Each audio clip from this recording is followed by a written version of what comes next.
व्याघ्रादिरूढ क्षिप्र प्रसादि भगवानय्यनय्यप्प स्वामिये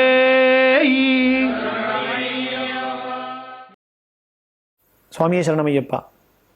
அந்த இருமுடி அப்படிங்கிறது சாட்சாத் பகவானுடைய சுரூபம். நான் ஏற்கனவே சொன்னது போல நம்முடைய ஆத்ம தத்துவத்தையே நெய்யா அதில் நம்ம நினைக்கிறோம். அந்த ஆத்ம தத்துவம் தான் சாஸ்தா. சாஸ்தா அப்படிங்கிறவன் தான் நம்முடைய மனசுங்கிற தத்துவமா ஆத்மாங்கிற தத்துவமா நம்மளுக்குள்ள உட்காந்து நம்மளை இயக்கக்கூடியவனா இருக்கான். அந்த காரணத்தினால தான் அந்த இருமுடி நம்முடைய தலையில நம்ம ஏறிடுத்து அப்படின்னு சொல்லி சொன்னா அந்த பக்தனை ஐயப்பனாவே பார்க்கறான். ஏன்னா ஒரு தாய் அப்படிங்கிறவள் ஒரு மகனுடைய காலில் விழுந்து வணங்க மாட்டா. ஒரு சன்னியாசியா இருந்தா கூட ஒரு சன்னியாசியுடைய தாய் தகப்பனார், பூர்வாசிரம தாய் தகப்பனார் வந்தா அப்படின்னா அந்த தந்தை தன்னுடைய மகன் சன்னியாசியா இருந்தான்னா கூட தன்னுடைய மகனுடைய காலில் விழுந்து நமஸ்காரம் பண்ணணும். ஆனால் ஒரு சன்னியாசியா இருக்கக்கூடியவர் தன்னுடைய தாய் வந்தா அப்படின்னா அந்த சன்னியாசி தன்னுடைய தாயுடைய காலில் விழுந்து வணங்கணும் அப்படிங்கிறது தர்மசாஸ்திரம். ஆனா ஒருத்தன் இருமுடி கட்டி புறப்படுறான் அப்படின்னா அவனுடைய தாய் கூட அவனை விழுந்து வணங்கலாம். ஏன் அப்படின்னா நமஸ்காரம் நமக்கு நம்ம நினைச்சிடப்படாது. தலைமையில் இருக்கக்கூடிய அந்த இருமுடிக்கு தான் நமஸ்காரம். அந்த இருமுடி சாட்சாத் பகவானுடைய சொரூபம். பகவான் ஐயப்பனே அதில் இருக்கானா. அந்த காரணத்தினாலதான் அந்த இருமுடியில நம்ம நிறைய பேர் பார்த்தோம்னா வெறுமனை டைரக்டா தலைமையில வைக்காம ஒரு சின்ன ஒரு துணியை விரிச்சு அது மேல வைக்கிறோம். காரணம் அந்த இருமுடியில பகவான் குடிக்கொண்டிருக்கான். இருமுடியோட நம்ம யாரையும் விழுந்து வணங்கக்கூடாது. கட்டு நிறைச்சாச்சு அப்படின்னா வேற யாரையும் விழுந்து வணங்குறது கிடையாது.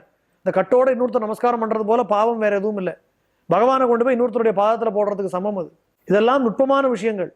அதே போல நம்ம நிறைய இடங்கள்ல பார்க்குறோம். ரொம்ப வேதனையா இருக்கும். அந்த இருமுடிய தலையில வச்சுட்டே பாத்ரூம் போகக்கூடிய சில பேர். இது மாதிரியான விஷயங்கள் நம்ம அவாய்ட் பண்ணலாம். எத்தனையோ ஐயப்பமார்கள் இருக்கா. அவர்கள் இடத்துல இது மாதிரி ஒரு அவசரமான எனக்கு போனால் நீங்க பார்த்துக்கோன்னா கண்டிப்பா பார்த்துப்பா. ஏன்னா பார்க்கும்போது வேதனையா இருக்கும். நிறைய பேர் அதோட மகத்துவம் தெரியாம பண்ணக்கூடிய தப்பு. யாரும் தெரிஞ்சு பண்றான்னு நான் சொல்லலை. நிறைய பேருக்கு அது என்னன்னு புரியாம பண்ணக்கூடிய தவறுகள் இது. அந்த இருமுடிங்கிறது சாட்சாத் ஐயப்பன். எப்பவுமே சுவாமிக்கு அபிஷேகத்துக்கு கொண்டு வரக்கூடிய ஒரு ஜலத்தை கூட நம்முடைய நாபிக்கு கீழே, அதாவது இடுப்புக்கு கீழே கொண்டு போனா அது பூஜைக்கு அருகதை இல்லாத ஒரு வஸ்து ஆயிடுறதாம். அப்படி இருக்கும்போது நம்முடைய இருமுடியை நம்ம இடுப்புக்கு கீழே கொண்டு வரதே மகாபாவம். ஏன்னா அபிஷேக வஸ்துவுக்கே அந்த கட்டுப்பாடு அப்படின்னா இது சாட்சாத் ஐயப்பனே தான் இருமுடி. நம்ம நிறைய இடங்கள்ல பாக்குறோம். ஊருக்கு போகக்கூடிய நிறைய பேர் ரயில்வே ஸ்டேஷன்ல அப்படியே தரையில வச்சிருப்பான். இல்ல வேற எங்கேயா நம்ம மலைக்கு போகக்கூடிய யாத்திரையில அதை அப்படியே எடுத்து கீழே வச்சிருப்பான். இல்ல முடியல அப்படின்னு சொல்லி இருமுடி எடுத்து பேக்ல வச்சுட்டு கொண்டு போகக்கூடிய ஆட்கள்லாம் இருக்கு. அந்த இருமுடி அப்படிங்கிறது சாட்சாத் ஐயப்பனுடைய சொரூபம். ஐயப்பனுக்கு என்ன நம்ம மரியாதை கொடுக்குறோமோ அந்த மரியாதை இருமுடிக்கு கொடுக்கணும். கட்டு நிறைச்ச உடனே அந்த இருமுடியை வச்சு அதுக்கு அர்ச்சனை பண்ணி அதுக்கு நைவேத்தியம் பண்ணி தீபாராதனை பண்ணதுக்கு அப்புறம் தான் கட்டை நம்ம தலையில ஏத்துறோம். அப்போ அது சாட்சாத் ஐயப்பனுடைய சொரூபம் அப்படிங்கிறத நம்ம புரிஞ்சுக்கணும்.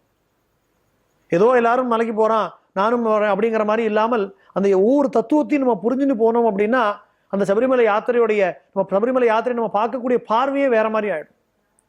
அந்த இருமுடி அப்படிங்கிறதுக்குள்ள இருக்கக்கூடிய நுட்பங்கள் எத்தனையோ மகத்துவத்தை நம்ம அடுத்து பார்ப்போம். சுவாமியே சரணமையப்பா.